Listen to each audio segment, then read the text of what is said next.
महानूर शेहराम को कहती है, आप मेरी हिफाजत करने के लिए तैमूर है, आपको इतना बड़ा तमाशा करने की क्या ज़रूरत थी। शेहराम कहता है, महानूर हमारा कोई रिश्ता हो या ना हो, मैं आपका मुहाफिज था, हूँ और रहूँगा। महानूर कहती है, मैंने तो आपको ऐसा कोई हक नहीं दिया। शेहराम कहता है, ठीक है, मैं ही यहीं से चला जाता हूँ। वो वहाँ से चला जाता है। जमाल तबरेज़ को कहता है, मैं चाहता हूँ कि तुम कैंडिडेट के तौर पर मेरी पार्टी से खड़े हो जाओ और आलिया से बात करो, उसे समझाओ कि हर जगह मुंह उठा के नहीं चले जाया करते। आयशा महानूर को कहती है, आपको शेहराम भाई के साथ ऐसे बात नहीं करनी चाहिए थी। महानूर कहती है, वो तुम्हारा ज़्यादा सगा है। आयशा कहती, सगों से भी बढ़कर है, उन्होंने आपका फैसला चुप करके मान तो लिया है, आप अपने लफ्ज़ों से उनका दिल मत तोड़ें, और वो दिल जिसमें सिर्फ आपके लिए मोहब्बत ही मोहब्बत है। तैमूर कॉल करता है अपनी मामा को। उसकी मामा कहती है, तुम्हारे डैड को जब महानूर के बारे में पता चला वो बहुत खुश हुए हैं, तुम बताओ कराची से मैं तुम्हारे और महानूर के लिए क्या लेकर आऊँ। तैमूर कहता है, मामा कुछ भी नहीं, बस आप आ जाएं। उसकी मामा कहती है, क्या बात है तैमूर। तैमूर कहता है, मैं बहुत टायर्ड हूँ। तो उसकी मामा कहती है, ठीक है तुम रेस्ट करो। तबरेज़ की अम्मी कहती हैं कि वो सेट कहाँ है जो तुमने लिया है, और उस लड़की के साथ तुम्हारा क्या ताल्लुक है।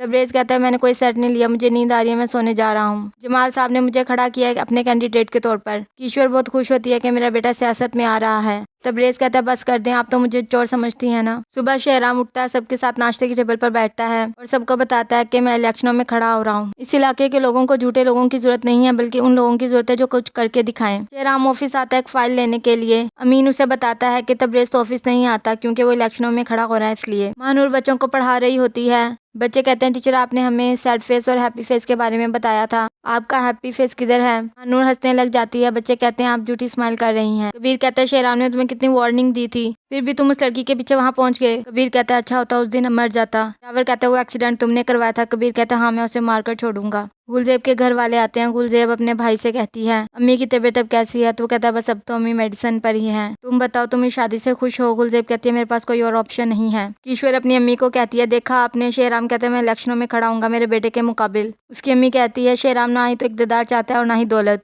वो तो अपने बाप के नक्शे कदम पर चल रहा है। ईश्वर तुम अपनी सोच की वजह से अकेली रह जाओगी और मेरी दुआ है वो दिन आने से पहले मुझे खुदा उठा ले।